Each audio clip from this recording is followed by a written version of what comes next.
Abakurikiye Saviro TV rero aka kanya twongeye kubasuhuza tubifuriza amahoro y'Imana n'imigisha ituruka ku Uwiteka. Uyu munsi turi kumwe n'umugabo wigeze kwamamara ku ndirimbo yitwa Imana ni Seriye, no ku yindi yahimbiye korali yitwa Akamanyu k'umutima. Agiye kutuganiriza byinshi rero bitandukanye. Ni karibu, ni kuri Saviro TV. Twongeye kubasuhuza rero abakurikiye Saviro TV, turi hano mu Gasyata, tukaba duhuye n'umukozi w'Imana, araje abibwire atubwire amazina ye. Murakoze cyane, nitwa Kwizera Valence Ziraziritse, umukristo mw'Itorero rya ADEPR hano mu mujyi wa Kigali, Paroisse Kamashashi n'umudugudu ni Kamashashi, n'urusengero hari munsi y'ikigo cya gisirikare i Kanombe. Ndumva mu buryo bwo kubibwira ari ubugabo buhagije. Uyu musaza rero akaba amaze kubabwira amazina ye.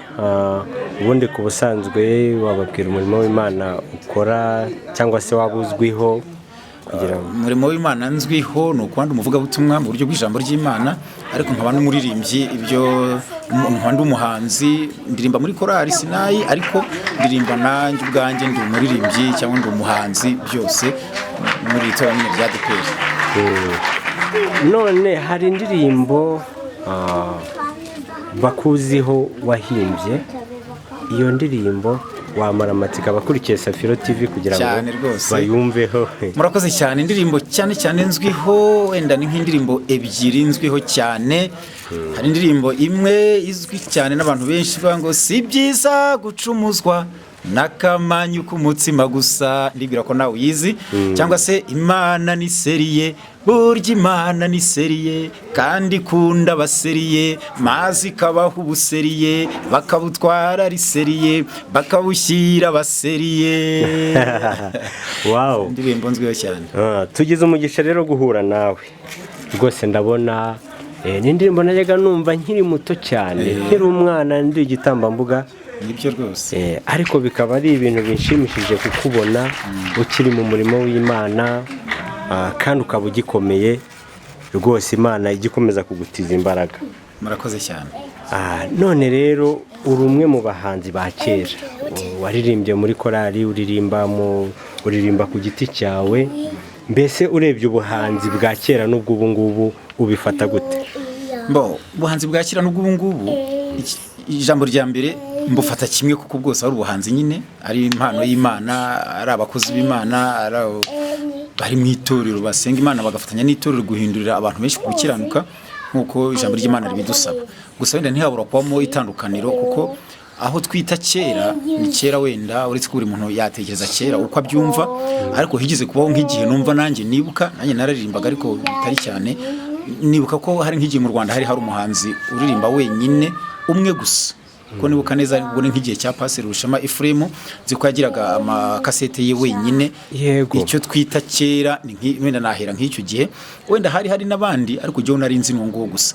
Urumva icyo gihe itandukano ry'icyo gihe niki, ubu ni bitandukanye. Ubu ni ibihe by'iterambere, ni ibihe dufite noneho n'abahanzi benshi, ku buryo ushobora no gushaka n'abahanzi 100 ukaba wabona b'abakristo mw'Itorero rya ADEPR. Ubwo ni impamvu usanga n'iki gikorwa cyitwa ubuhanzi kimenyekana, kikavugwa, kikamenywa. Icyo gihe ntago cyamenywaga kuko umuhanzi yari umwe, ariko ubu ni benshi. Ariko ubwinshi bwabo ni bwiza, kuko bituma kigaragaza ko mu musaruro w'uwo waririmbaga ku giti cye ari umwe, mu musaruro we n'uyu nguyu ntekereza ko nawe ari kubona ko ubu yaje kubona abandi benshi kandi baturutse ku kumwigiraho no kumureberaho, byatumye haboneka abandi bahanzi benshi. Yego. Hanyuma kuri uwo muhanzi uwo Rushema, nawe yaririmbaga ku giti cye, yaririmbaga muri korali, yari bimeze gute? Yaririmbaga muri korali Hoziyana, ariko akaririmba no ku giti cye, kuko yari afite amakasete ye wenyine. Nibuka ko jenoside yakorewe Abatutsi ijya kugera, nari mfite volume ze nk'eshatu ze wenyine ze ku giti cye. Ubwanjye nari zifite nazicurangaga. Uva ko yaririmbaga ku giti cye. Nyine ikibazo mwari mumbaje ubwo washaka kuvuga abahanzi ba kera n'ubu kugira ngo abigereranye, yahera kuri kuko yatangiye wenyine. Nibwo nari mvuze nti harimo itandukaniro. Yaririmbaga wenyine, iyo abantu ari benshi nibwo ushobora kwandariza ukabonamo ibyo ushobora kuvugaho, ariko igihe yari umwe wamukurikira uko ari, kandi unyurwa n'ijambo ry'Imana yaririmbaga. Ariko wenda ikitanduko rindi ririmo nuko nubwo yari umwe bamaze no kugenda baba babiri baba batatu, ariko ahanini wasangaga baririmba bakurikije ijambo ry'Imana, mbese indirimbo zabo zabaga ari ziganisha abantu kuri Kristo ku bwami bw'Imana, nta yandi marangamutima wasangaga arimo nk'uko tunda tubona rimwe na rimwe muri ibi bihe. Ariko ikibazo cy'amatsiko, ubu turi mu mwaka w'ibihumbi 2020, waba waratangiye umuziki ryari?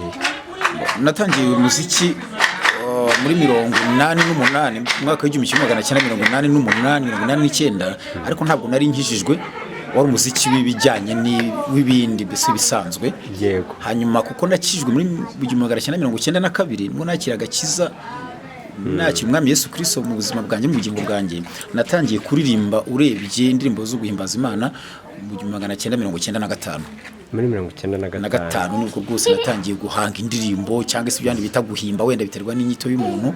Natangiye guhimba indirimbo nkazigisha muri korali, akaziririmba. Hanyuma kuririmba noneho jewe no ku giti cyanjye, ariko nkifitanya na korali, nabitangiye mu 2000. mu mwaka w'2000 cyakora ni mu 1999 mu mpera ngo natangiye kuririmba ku giti cyanjye, ariko nkarimba no muri korali. Hari ukuntu iyo umuntu akiri mutoya yumvamo impano, akagaragaza nk'ibimenyetso byo kuba azaba umuhanzi, ugasanga nk'umwana mutoya akoze nka gitari mu giti, ibintu nk'ibyo ntabwo waba warigeze ubikora? Oya, ntabwo nigeze mbikora, kuko ntangira kuririmba uko nabwiye muri 1988 ndirimba indirimbo zibisanzwe z'ibyo tuvuga ngo ni iby'isi. Icyo gihe ntabwo nashoboraga kuba hari nk'igikoresho nakoresha, kuko twabaga mu bintu byitwa byo kuba turi mu bintu by'amabare, yaba byo mu mabare y'amakomine, y'amaseri, y'amasegiteri, kuko twari ukubyina n'ibyo uhimbye mukabishyiramo aho, rero mukabyina mukakora iby'icyo bitwaga animation n'ibindi. Ntabwo mwumva gufite amasiko guteza gitari, kuko ntabwo twayikoreshaga, nta gikoresho cy'umuziki twakoreshaga, warahimbaga gusa ukaririmba ibijyanye n'ahuri. Bare ya komine ni bamwe babyina kinyarwanda, ntabwo ari kinyarwanda gusa, ntabwo ari nk'amatorero ngubu abyina kinyarwanda, habaga harimo ibintu byitwaga animation, sinzi wenda ubwo ni ikibazo ndarukira umwana, ariko ntabwo ari injyana, habaga twabyinaga injyana zose zari zose bitewe, ahubwo wasanga duhindura injyana tukabyina ni bitewe n'ibyo turi kuririmba by'icyo gihe. Yego. Wasanga abantu no gusingiza ubuhinzi, ubutegetsi, bworozi, umuganda, kwishi muririmba nko kuri ibyo ngibyo. Yego. Indirimbo Akamanyu k'umutima, bizwi ko ari wayihimbye. Ni njyewe rwose nibyo. None se ushaka kumara wenda amatsiko batarakubona ariko bakurikiye Safiro TV, iyo ndirimbo ubundi icyo gitekerezo cyaje gute? Niba atari ibanga. Oya, ntabwo ari ibanga, kuko indirimbo yageze hanze ntibikiri ibanga, cyane cyane ko ari n'indirimbo yavuzweho ibintu byinshi, buriya kubivugaho ni ngombwa. Ni abantu bazakurikira Safiro TV bazarushaho kuhabwa ibisobanuro. N'uyu mwanya hari abantu bazi ko uwahimbye iyo ndirimbo yafunzwe. N'uyu mwanya nanjye niko narimbiye ko yafunzwe, yakubiswe, yarenganye, ariko ibyo byose nta kigize kibaho. Nta na gito cyabayeho. Bazakurikira Safiro TV bazarushaho gushira amatsiko, bazamfasha no kubibwira abandi. Nta umuhanzi w'indirimbo ni jewe Kwizera Valence Ziraziritse, indirimbo iracyaririmbwa, ngo bayiciye ku maradiyo, ariko ntabwize yice ku maradiyo. Biriya bintu ni amagambo yavuzwe n'abantu utamenya naho yavuye. Kuhimba ari igitekerezo ahanini ku kibazo mwari mumbaje kandi cyiza, igitekerezo cyaturutse ko nari nsomye ririya jambo, nisomera Bibiliya gusa bisanzwe, mbona ari umuhanzi, nari umuhimbyi ufite n'indi ndirimbo nyinshi. None mu gusoma Bibiliya ari hano muri ntangira mvuga ngo igitabo cy'imigani 28 umurongo wa 21 ngo tuhasanga amagambo y'ubwenge yavuzwe n'umukozi w'Imana Salomo agira ati, kurobanura ku butoni si byiza, kandi si byiza ko umuntu acunura akamanyu k'umutsima. Kimara gusoma uriya murongo, ubwanjye nafashe umwanya gutekereza akamanyu k'umutsima ni iki. None ngenda ndeba muri Bibiliya, mbona akamanyu k'umutsima, ndibuka umutsima wungana, ndibuka uha akamanyu gato n'ukagacumuza umuntu. Nasomye Bibiliya ntagatifu nsanga aravuga ngo kubera umuntu mu rubanza si byiza, ngo nyamara hari abacumura gutyo bite n'igisate cyo. Yego, wari ukitubwira ku kamanyu k'umutsima uburyo yahimbwe, wakomeza ubwira abakurikiye Safiro TV. Murakoze cyane. None abazakurikira Safiro TV bazashira amatsiko y'ibyo bagiye bumva byinshi bitari byo, kuko hakwira amagambo avuga ngo umuntu arafunze n'ibindi nk'ibyo. Ariko njya guhimba iyo ndirimbo kuko nkunda gusoma ijambo ry'Imana nk'igisha n'ubusanzwe. Nasomye nyine hari mu gitabo cy'imigani nk'uko ntangira mvuga ngo igitabo cy'imigani ibice 28 umurongo wa 21 ngo tuhasanga amagambo y'ubwenge yavuzwe umukozi Imana Salomo agira ati kurobanura ku butoni si byiza kandi si byiza ko umuntu acumuzwa n'akamanyu k'umutsima. Mfata umwanya wo gutekereza ku ijambo akamanyu k'umutsima, ndabanza ntekereza umutsima wose uko ungana ndawureba, mbona uramutse umanyiyeho akamanyu gato noneho kagacumuza umuntu, bivuga ngo ntikamuhagije ntacyo kamaze ariko karamucumuje.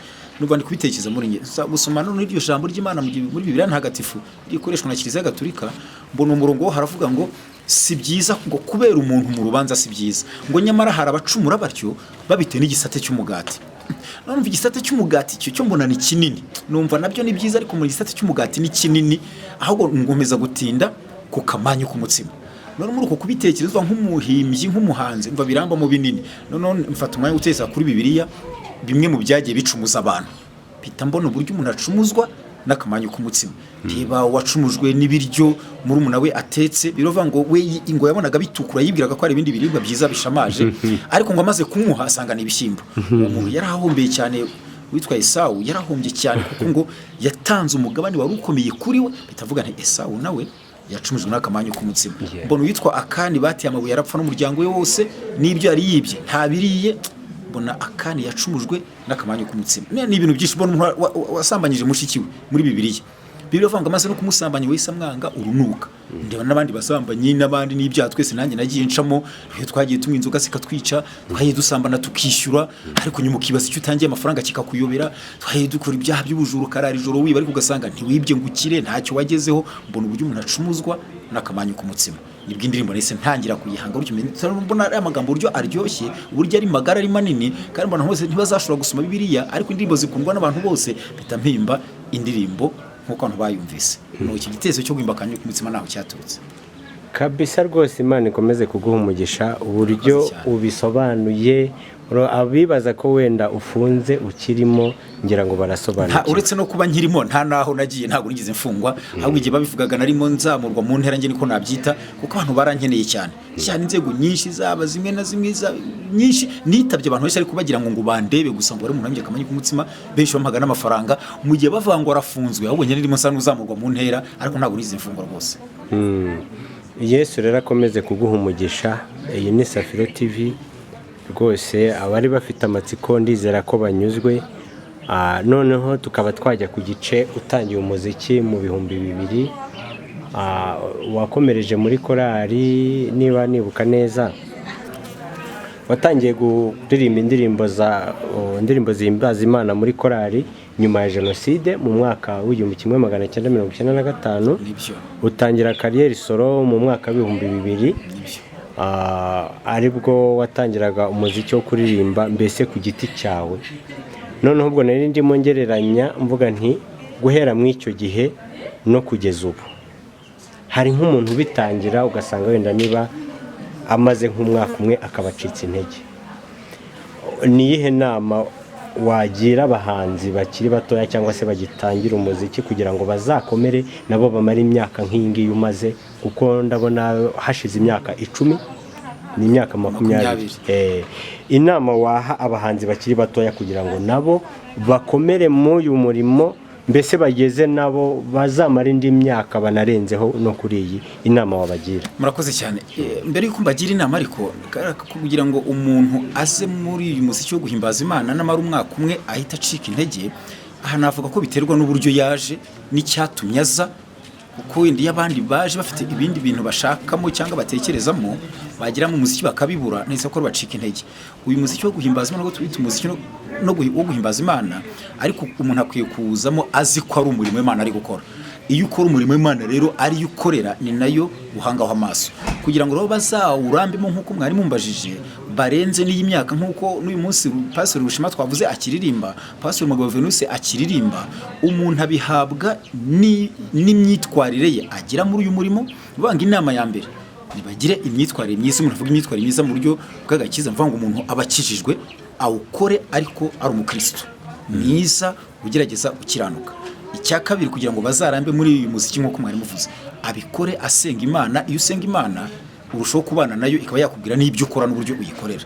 Icya gatatu cyatuma baramba koko nuko bajya baririmba indirimbo zishingiye ku ijambo ry'Imana, zishingiye kuri Bibiliya. iyo ugize indirimbo ziri hanze ya Bibiliya zirangira vuba, niko kandi indirimbo zirangira na nyirazo abarangira. Ariko iyo uhimba indirimbo zishingiye ku ijambo ry'Imana zerekeza abantu mu ijuru, zivuga kugoroka kwa Kristo, zivuga gucungwa kwa Yesu yaducunguye, indirimbo zihwanye n'ijambo ry'Imana nk'uko rivuga, izo ndirimbo zimara igihe kinini abantu bakizishaka, ubwo na nyirazo bakimushaka n'abakomeje kubana n'Imana no guhimba izindi ndirimbo. Ndumva rero nama nabagira. Urakoze cyane. Hari ibikorwa abahanzi bagiye bategura bimwe na bimwe bitandukanye, harimo gusurana, gufashanya mbese mu ubwo buryo. Hari abibaza ati se abahanzi bagiye he ko tutakibabona bamwe na bamwe, bimeze bite? Nabyo hari icyo wabivugaho nk'umuhanzi? Murakoze cyane. Icyo nabivugaho kirahari. Aba bahanzi mu itorero rya ADPR, keretse ko ari bya bindi Nyarwanda bavuze ngo umukobwa bumwe agatukisha bose, bakumva wenda hari uwitwaye nabi bakagira ngo n'abandi bose bitwaye nabi.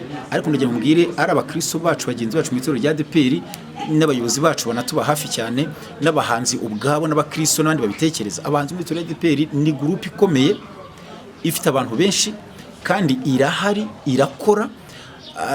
Tufite imbuga za WhatsApp ziduhuza, dufite uburyo bwinshi duhura, nk'uko mwari muvuze twatuwe n'igikorwa dusurana, tugasura umuhanzi kanaka kandi ataruvuga ngo yabyaye cyangwa hari ikibazo yagize. Oya, yabo wakize nibyo turabikora, ko cyane cyane turasurana ngo tumenyane dutuye he, ko turashaka kubaka ikintu gikomeye kivuga butumwa kandi cyiza. Si urusengero dushaka kubaka, si turushaka koya, ko turakristo mu itorero rya ADPR. Ariko ntabwo abahanzi baguye ngo abantu benshi batekereza. Hariho n'ibintu byagiye bituvugwa mu minsi yashize, ngahabo baca amafaranga ererere bakora ibi nibi, wenda ntiyabuze ubaga yabikoze koko, ntabwo tubihakana. Ariko ubu dufite icyerekezo cyiza, turi gukorera Imana neza, duhuje n'itorero ryacu rya ADPR neza. Ubwacu bahanzi turakorana neza, turi kubaka urukundo hagati muri twe kandi rwiza rufatika, rudafite andi marangamutima rushingiyeho uretse umurimo w'Imana. Iburyo intambwe ya mbere ni ugusurana. Iyo uzi aho umuntu atuye, iyo uhagurutse, ngira ngo nawe wabonye nk'umunyamakuru, wabonye abantu bavuye mu Ngororero twahoranye, abantu bavuye mu karere ka Gicumbi, umuntu bavuye mu majyepfo, hanyuma baturutse kure. Ariko kubera ubwo buryo turi gukora ngo bura nabo tuzabageraho, baro mu Ngororero tuzagera tujye iwabo tubasure, tugere tumenye ngo uyu ni umuhanzi w'itorero rya ADPR, atuye ahangaha, abayeho gutya, arubatse ntiyubatse, indirimbo ze nizihe se zaza. Tuzagera twubake noneho uburyo bwo kuzamura n'indirimbo z'abahanzi bakiri hasi bazamurwe, kandi hamwe no gusenga Imana twizera ko tuzabigeraho. Cyo twabwira itorero ryacu n'abandi batwumva nadukunda bose, abahanzi muri ADPR barahari, barakora, bameze neza, barakijijwe, n'abakristo, ntabwo baca amafaranga nk'uko abantu babitekereje, ntabwo baguye, ntabwo bavuyeho, nta nubwo bazavaho kuko Imana bahagurukije afite impamvu. Ndumva ari uko nguko nabwira abantu uburyo abahanzi ba ADPR duhagaze muri iyi minsi. Urakoze cyane.